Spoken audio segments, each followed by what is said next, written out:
Oi, gente, tudo bem?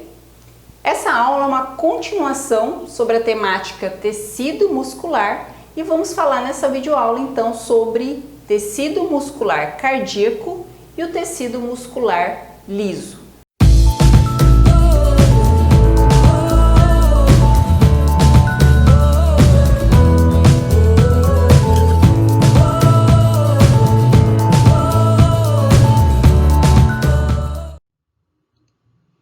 Músculo estriado cardíaco. Como o nome diz, também é um tipo de músculo estriado, tem uma organização semelhante ao músculo estriado esquelético e é o músculo principal aí que compõe o órgão coração, né? Tanto que esse músculo é encontrado apenas nesse órgão. Características do tecido muscular estriado cardíaco é a presença de células alongadas, mas com ramificações. Também possui as estrias transversais, porque nós também temos aqui a formação dos sarcômeros, e ao contrário da célula muscular esquelética, que possuem vários núcleos, nós vamos observar aqui um ou dois núcleos, e esses núcleos estão centrais na célula.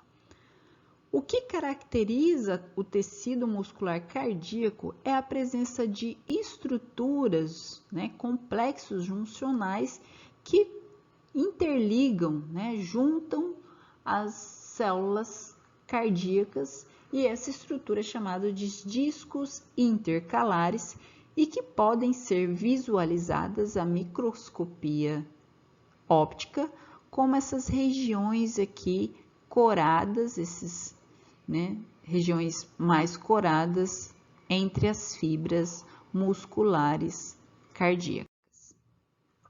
Então, esses discos intercalares nada mais são do que complexos juncionais que nós encontramos na interface entre uma célula cardíaca e outra. Elas podem estar presentes na microscopia óptica, a gente vê como linha reta ou como uma escadinha, e ela tem principalmente aí três junções que caracterizam esse complexo, que é a zônula de adesão e principal junção formadora desse complexo, os desmossomos e as junções comunicante, que permite então a troca de íons aí entre uma célula cardíaca e outra, formando essa estrutura que vemos aqui, que é o disco. O músculo estriado cardíaco, como eu falei, ele tem o mesmo mecanismo e estrutura de contração do músculo esquelético. Então, nós vamos ter a presença dos sarcômeros também, das estrias no músculo cardíaco. O que difere é que o músculo estriado cardíaco, quando a gente olha a microscopia eletrônica, percebe-se uma grande quantidade de mitocôndrias, sendo que em alguns casos pode representar aí 40% do volume do citoplasma da célula. Isso expõe aí o quanto essas células possuem um intenso metabolismo. Outra característica é que as células cardíacas também podem liberar aí hormônios. Então, as células cardíacas do átrio direito, elas apresentam grânulos secretores de um hormônio, que é o peptídeo atrial natriurético, que atua aí na regulação aí da pressão arterial, tendo atuação principalmente nos rins, aumentando a eliminação de sódio e água pela urina. As células musculares cardíacas também elas podem se modificar, e isso é o que ocorre no sistema aí gerador e condutor do estímulo cardíaco, nas células musculares. A gente sabe que se a gente pegar o coração de uma pessoa, retirar ele vivo, ele vai continuar batendo. Justamente porque o coração, ele possui fibras, que são fibras musculares modificadas, que aprimoraram seu papel de estímulo e de geração, e, portanto, elas geram o estímulo e conduzem o estímulo para o músculo cardíaco, então, se contrair.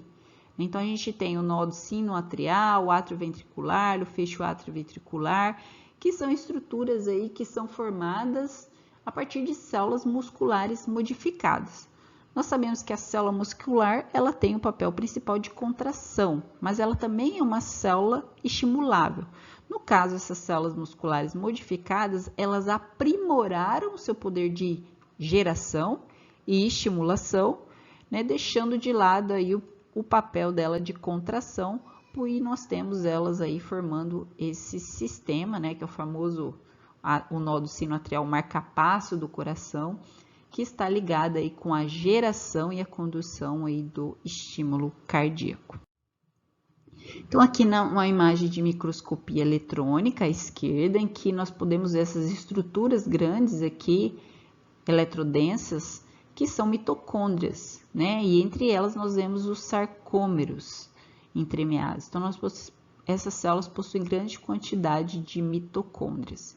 E aqui à direita nós vemos então uma célula do átrio produzindo esses grânulos secretores aí de peptídeo natriurético que atua na regulação aí da pressão arterial.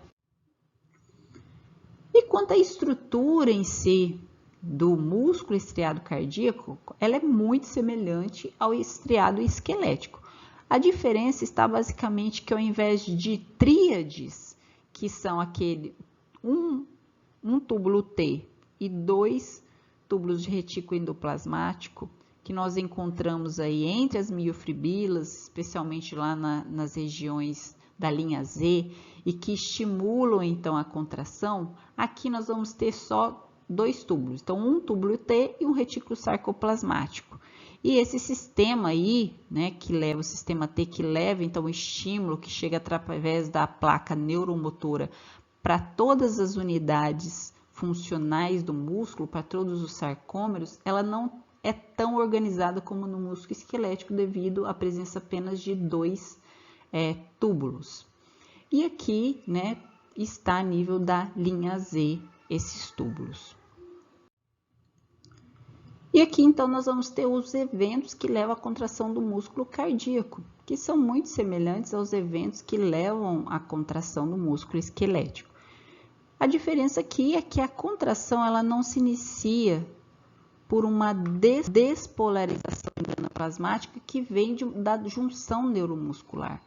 E sim, essa despolarização ela vem do sistema condutor e gerador do coração, que tem aí, né, além dos nódulos sinoatrial, que são os geradores, nós temos várias fibras que estimulam, que são as fibras de Purkinje, que, como eu falei anteriormente, são células musculares modificadas que aprimoraram a sua capacidade, então, de gerar e de conduzir estímulo elétrico.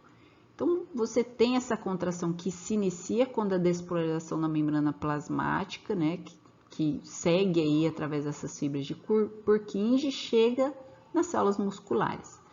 A despolarização ela vai se propagar pela membrana da célula, fazendo então a abertura de canais de sódio e causando a despolarização contínua por meio das membranas dos túbulos T.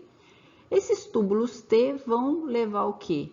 Essa despolarização que vai percorrer os túbulos T vai levar que proteínas sensoras de voltagem na membrana desses túbulos modifiquem a sua conformação para canais funcionais de cálcio e vai entrar cálcio dentro da célula.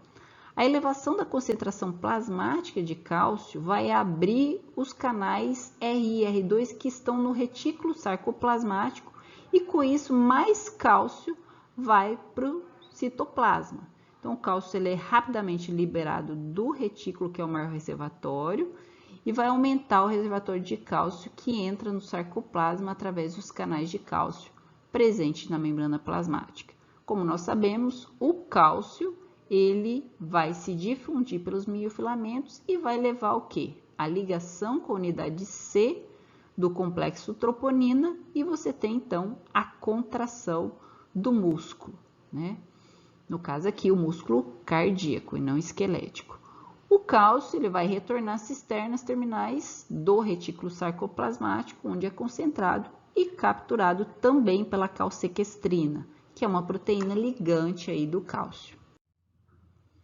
Quanto à lesão e reparo, nós sabemos que o músculo estriado cardíaco é dentre os músculos o que tem aí a menor capacidade de reparo, e isso é exemplificado, por exemplo, de uma lesão do tecido que é gerado por infarto agudo do miocárdio. Esse tecido muscular, né, essa área de lesão, ela vai ser substituída não por músculo. Esse músculo ele não vai conseguir se regenerar. Ela vai ser substituída por tecido conjuntivo fibroso. Né? Então, você vai ter fibroblastos produzindo fibras colágenas, né? Então, não é um tecido funcional nessas partes destruídas aí. Então, dependendo da extensão dessa lesão tecidual, você pode ter um infarto agudo fatal. Alguns estudos estão identificando, né, algumas células cardíacas exibindo mitose, mas sabe-se que a regeneração e a mitose nesse tecido, ele é bem limitado. Músculo liso, né? O músculo liso é o que difere de todos os outros tipos de músculo, do músculo esquelético e do músculo cardíaco, porque ele não tem as estriações, ele não tem a estrutura, né, funcional dos sarcômeros. Os miofilamentos estão organizados de uma maneira diferente. E quando a gente fala em músculo liso, nós estamos falando daquele músculo que está presente nas vísceras, né, nos órgãos ocos, nos vasos sanguíneos, na bexiga, no trato gastrointestinal, no intestino, no útero. Esse é um músculo que está presente, de característica, lembre-se, involuntária. Então, aqui nós temos um corte longitudinal e um transversal desse tecido, no qual essas células são caracterizadas principalmente por serem células fusiformes. Como eu falei, são células longas, só que menores do que o músculo esquelético, por exemplo. São mais espessas no centro, então por isso que ele tem esse caráter mais fusiforme. Só tem um núcleo, esse núcleo é único e central, e a contração ela é totalmente diferente dos músculos estriados, porque ela não possui estrias, nem sarcômeros e nem túbulos T. São poucos e pequenos retículos, né, sarcoplasmáticos, e o cálcio, basicamente, ele vem do meio extracelular. Então, utiliza-se cálcio também para início da contração, mas ele vem mais do meio extracelular. As células desse tecido, elas estão unidas por uma rede de fibras reticulares, né, e no qual permite que o músculo se contraia aí como músculo inteiro. Então, aqui nós vemos, né, os filamentos finos e o grosso que nós encontramos no músculo liso. A diferença aqui é que, dentre os filamentos finos, nós não temos a troponina, é só a actina e a tropomiosina. Mas nós temos outras proteínas específicas, como a caldesmona e a calponina, que fazem o papel da troponina, porque elas também bloqueiam o sítio de ligação da miosina. A miosina, ela é diferente do músculo estriado. Os filamentos, por quê? Porque os filamentos só se formam no momento da contração. Ela fica enroladinha e quando você vai ter a contração é que ela se estira-se, combinando então com o fosfato. E aqui é comparando a miosina do músculo esquelético e a miosina do músculo liso. Vejam que são estruturas diferentes. E aqui só adiantando, os filamentos finos, né, no caso aqui a actina e a tropomiosina, elas estão aderidas dentro da célula a estruturas que nós chamamos de corpos densos. Então, aqui nós temos a representação, né, de uma célula muscular lisa, relaxada e contraída. E aqui representando aqui a membrana dessa célula. E vejam aqui que nós temos essa célula fusiforme representando os filamentos de actina e miosina, a disposição desses filamentos dentro do citoplasma. Vejam que não tem uma estrutura organizada como nós vimos nos músculos estriados, não tem a presença de sarcômeros. Os filamentos eles ficam presos basicamente à membrana através de estruturas que nós conhecemos como corpos densos. que é formado principalmente por uma proteína que chama alfa-actinina. Então, esses filamentos, né, na verdade, os filamentos finos, ficam presos a esses corpos densos que estão presos à membrana dessa célula. Esses filamentos de actina, né, no qual a gente tem representado aqui, que são formados por moléculas de actina e pela tropomiosina e pela miosina aqui representada. Então, veja quando uma célula está relaxada, né, ela tem seu formato fusiforme, mas quando ela se contrai, ela não se contrai de uma forma apenas longitudinal, como ocorre nos estriados.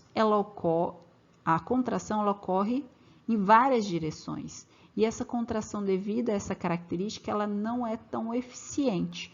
Não é uma contração forte, né, e nem rápida, é uma contração mais lenta devido a essas características. Bom, aqui nós temos a representação, então, de uma célula muscular cardíaca e nós temos os principais eventos envoltos, então, para a ocorrência de uma contração nesse músculo.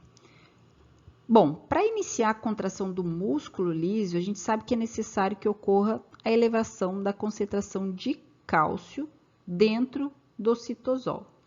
E essa elevação ela vai ocorrer primeiro ou pela despolarização inicial da membrana ou pode ser por uma estimulação hormonal através de receptores. Enfim, isso vai levar à entrada de cálcio na célula do meio extracelular e vai elevar então as concentrações de cálcio intracelularmente. Esse cálcio intracelular, ele vai se ligar a uma proteína que é chamada de calmodulina, formando o complexo cálcio-calmodulina. Em seguida, esse complexo cálcio-calmodulina vai se ligar a uma quinase, que é uma quinase chamada MLKCK, que é uma quinase de cadeia leve de miosina, e essa ligação vai levar à fosforilação de uma das duas cadeias regulatórias da molécula de miosina. Ou seja, a fosforilação vai modificar a conformação da miosina, que de um estado aqui inativo, dobrada, ela vai então ser montada em filamentos aí polares laterais. O sítio de ligação da actina na cabeça da miosina é ativado, possibilitando então a fixação ao filamento de actina. Se houver ATP, a cabeça de miosina vai inclinar e vai produzir então a contração. A desfosforilação das moléculas de miosina do músculo liso pela fosfatase promove novamente a dissociação de filamentos de actina, voltando aí ao estado inativo.